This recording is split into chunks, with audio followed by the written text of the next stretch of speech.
Завтра рано вставать? Ты почитай, пока я усну. Саша, ну что началось? Даш, ты храпишь. Принцессы не храпят. Саша, ты что, храпишь? Я? Нет, я. Медведь заводит КамАЗ? Медведь жрет камазиста? И мы рады приветствовать вас на ежегодном чемпионате Формулы-1.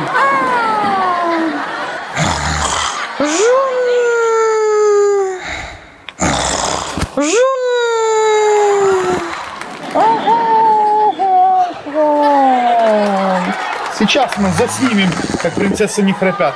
Улыбайся.